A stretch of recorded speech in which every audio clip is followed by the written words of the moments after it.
to the DigiCast, oh yeah. This is the greatest podcast of all time. I really hope you enjoy it. Today we're gonna talk about Mario Kart. Okay, let's stop. I don't think any this of is this too much. is synced at all. No, none of that. I'll was make synced. it sync. I thought about joining in myself, but once I heard how out of sync it was, I was like, oh no, that's no way. That was Welcome, our, guys, to the DigiCast. That was was our rendition of Jump Up lovely Superstar. intro. Woo! That's song what it is was awesome. supposed to be, at least. Yes. Such a good song. So, guys, let's talk about some Mario Kart. Mario Kart VR. So, for anyone that doesn't know, Mario Kart VR has kind of been in the discussion a little bit. We've kind of heard a little bit about it, but we've seen a new trailer that came out pretty recently, and it really shows you exactly what it's going to be like. So if you guys seen the 15-second clip, I sent you guys the link to look at. Yeah, I've seen it. I've seen the full gameplay video with the HTC Vive and the specific gameplay clip. Oh, Yeah. sounds like Yeah, so- Scott's on it. He's definitely on it. It's pretty cool. So just really briefly, what basically happens is, well, what was shown at least was all the movement. So of course, you're the actual driver. You can turn your head and you can, the camera actually moves with your head, and you can even pick up shells with your hand and throw them at people, or you can pick up bananas and throw them at people. That is incredible. I wish I could do that. The only sad thing about this is that it's only going to be in Japan, but hopefully they'll bring this over to the United States, because I really, really want to try this. This looks like so much fun. Why does Japan get all the cool shit? I know. We get nothing What the over heck? here. We don't get Monster Hunter Double Cross, and I don't get all of the waifus, and now I don't get Mario Kart VR. Yeah, we live a hard life. Man, it looks like such a beautiful game, actually. Yeah, it looks nice. Yeah, it does. Compared to the first Mario Kart arcade title, this is just astoundingly good looking. I mean, it kind of has to be, because it is a VR title. It has to have a solid frame rate the whole time. Yep. So, Yeah, it's pretty much required to be at least 60 frames per second, because otherwise you'd probably puke. exactly. Well, speaking of puking, I have to wonder, is this going to be really disorienting to play?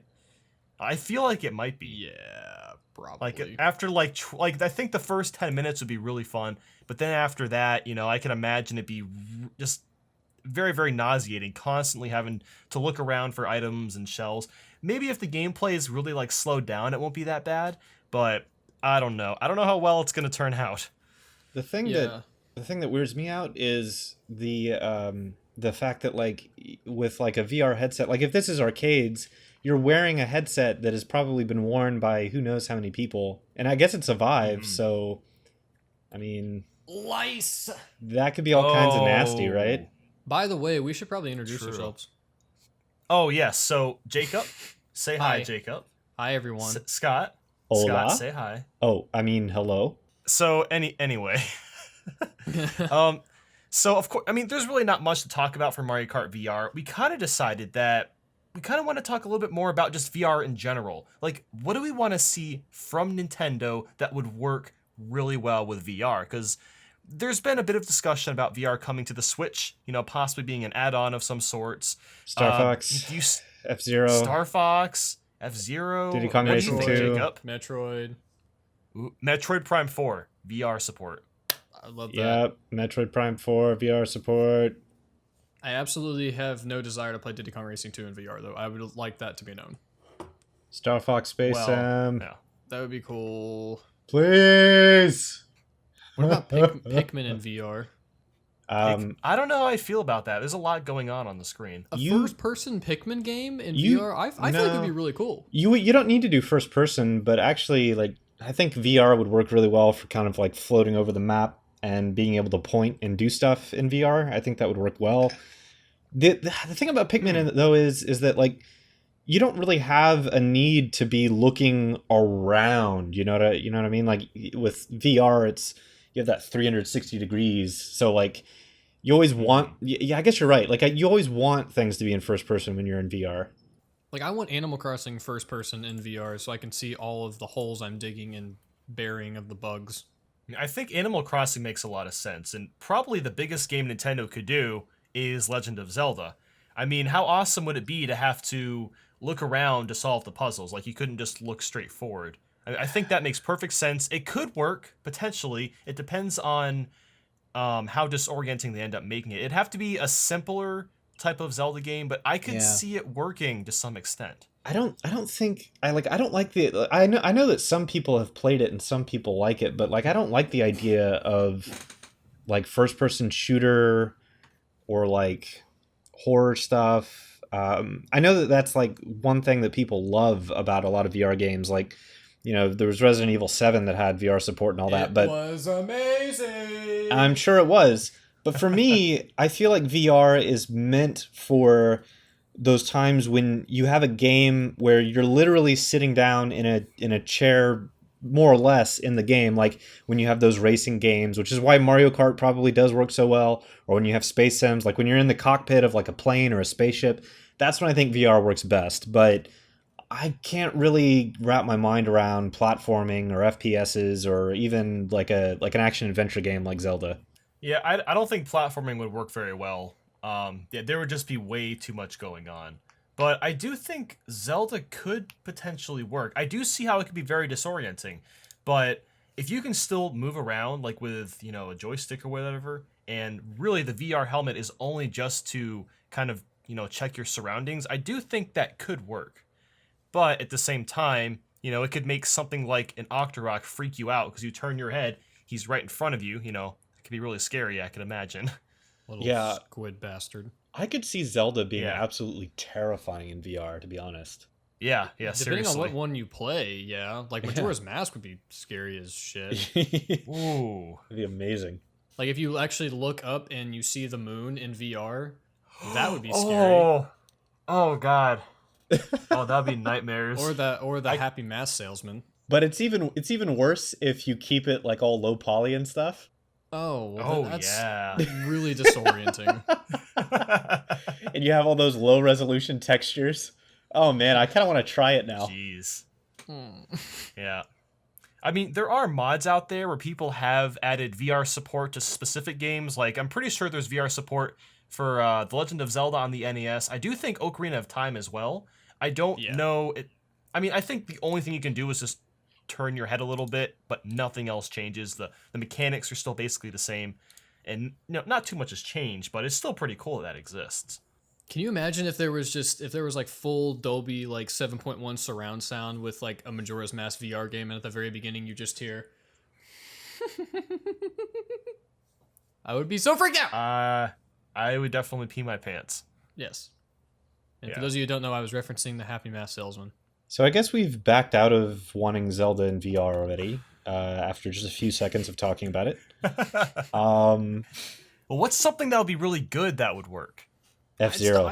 I still say yes, F-Zero or Metroid Prime. I definitely think those two would work out very well. I want Star Fox and F-Zero. If you're gonna give us Mario Kart in VR, then like you got to give us F-Zero. Star Fox would make me so sick. Star Fox would be fantastic. It would be cool, but I would be puking all over my eyes. Oh, I want it so much. That nice thing I paid for to protect my couch would just be seeped right through because there'd be vomit all over the place. I want to vomit to Star Fox. If you have to vomit to Star Fox.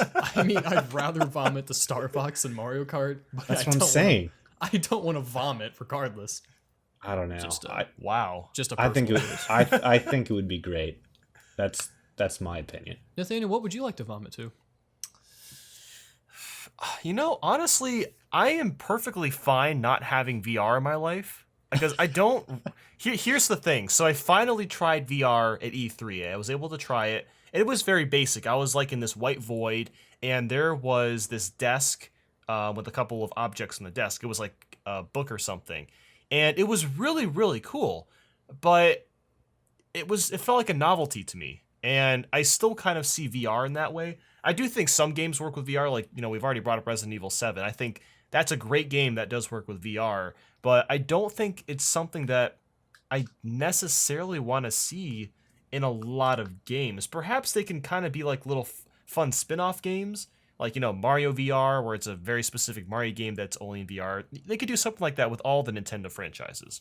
I'm just interested to see the direction they go, because this kind of indicates to me that maybe if they're willing to experiment with this in the arcade, they would be willing to experiment later. And I'm really, really wondering what they would do with it. And of course, because it's Nintendo, whatever we think they're going to do with VR, they're probably not going to do. And they're going to do something that we totally don't expect. So I'm very curious to see where they go with this. What about arms in VR? Yeah, I could do arms in VR. I think that would actually be really cool. Yeah. Yeah. Like if you went full motion control in VR, like I actually would probably sit down and play that. Or actually I'd probably stand up and play that. I don't think I'd be able to sit down. As long as your head doesn't like fly backward whenever you get punched and your view is like then you really will feel like you're getting hit in the face, but like instead of pain it'll just be dizziness and feeling like you're going to throw up everywhere. Yeah. Something else I thought of, this is like a smaller one, but what about Pilot Wings? Like I think they could bring back Pilot Wings in VR. That would be kind of cool. That would be the perfect way to bring back Pilot Wings. And that wouldn't be nearly as hectic and crazy as Star Fox, so I feel like I wouldn't just be seeping in my own puke. That's true. Yeah. You know, honestly, they're probably going to introduce VR with Pilot Wings, because think about it. The Pilot Wings came out on the SNES to introduce the Mode 7. Then it came out on the N64 to show off the 3D. Then it came out on the 3DS to show off the 3D. And now it's probably going to come out on the VR whenever Nintendo brings VR to their system.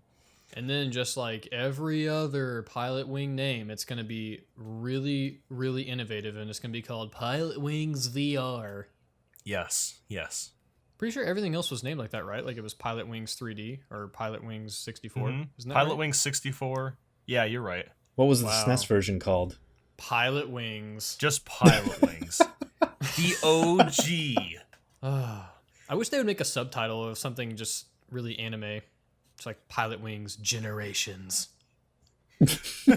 Pilot Wings Forces and Knuckles. So actually, do you guys think that, legitimate question, do you guys actually think that they would come out with like a Switch VR headset because of the lower resolution of the Switch screen? Because like I don't think they would, because I don't see that working out very well. I think they would. I think if they would do the GameCube hardware inside the Wii, they would do a 720p VR experience. That is a very solid point. Yep. I think it depends. Like, do you think the Switch itself would be too heavy though?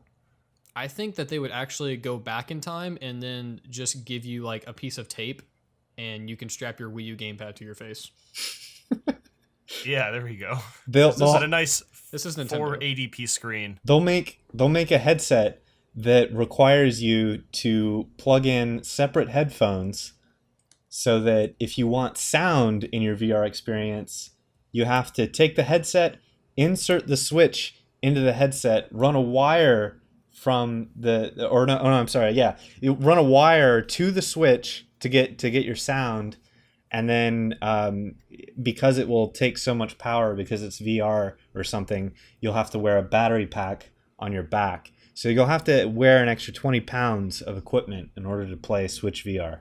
And then you'll have to go out and find an alien that crashed to Earth and harvest its eggs and squirt the egg juice all over your VR headset. That's optional, actually. That's optional DLC. That's right. I forgot about that. That's with the season pass. I have no idea what we're talking about right now, by the way. This got really weird really fast, as always. And we'll just wrap up the DigiCast with that, I guess. We will wrap the DigiCup. What? DigiCup. The DigiCup, guys. Make sure to like and subscribe if you enjoy this, and go check out Indie Jacob right now. His channel is amazing, and you should definitely do that. Also, ageofnomads.com. If you don't know what that is, Scott's making a game called Age of Nomads, and he has a website called ageofnomads.com. So definitely go make sure to go check that out. And here is the end card. Like, subscribe. Click, click. You should check out that Dead by Daylight video that may or may not even be there by the time this podcast gets uploaded, because I'm going to work on it. Oh, yeah. Yes, click it if it's there.